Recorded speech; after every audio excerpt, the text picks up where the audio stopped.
We didn't leak anything. We published. The credit, of course, must go to the heroic individual or individuals within the US military establishment who wanted to expose the true nature of the Iraq war. I take the point that it was the leaker who leaked, not you. The Pentagon, the United States, has come out very strongly, as they've done with you several times before, to tell you that when you do this, you put lives at risk. And I must say, in those documents, there's a lot of detail which might identify people in Iraq and could get them into a lot of trouble. What do you say to that? Well, I say you should check your sources. How do you know that? In fact, that is not what the truth of the situation is. In fact, we have been extremely careful with this material.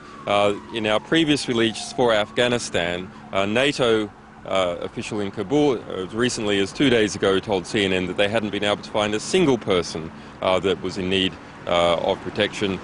So all those previous statements whipped up by the Pentagon about our Afghan release have proven to be without merit, and we fully expect they will also prove to be without merit here. And journalists must be careful when they re-report organisations that have been proven time and time again to not be credible in their public statements. Let me just take you back to something you said a minute ago. You said it was your job to do this. Why is it your job? I mean, it's a sort of self-appointed role, right? Well, it's a self-appointed role of the BBC to engage in this correspondence as well.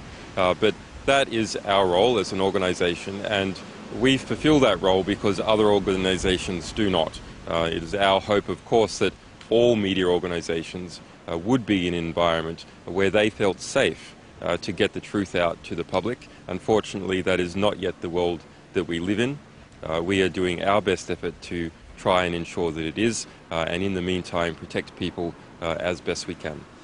Are you feeling under any personal pressure from the US government, for example, or the UK government? Well, the pressure is explicit.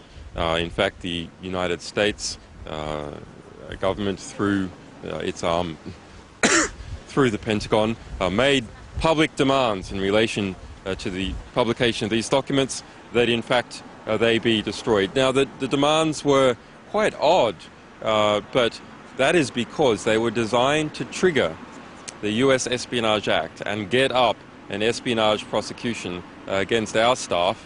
And as recently as 2 days ago, Pentagon spokesperson Lepan, in fact, made a similar statement against all the world press, that all the world's press would in fact be liable in some manner, and the manner, if you look closely at the statement, is the US Espionage Act. We think it's unlikely that that's going to happen, though, right? Well, there has been more prosecutions of leaks to the press under Obama than there has of all previous presidents combined.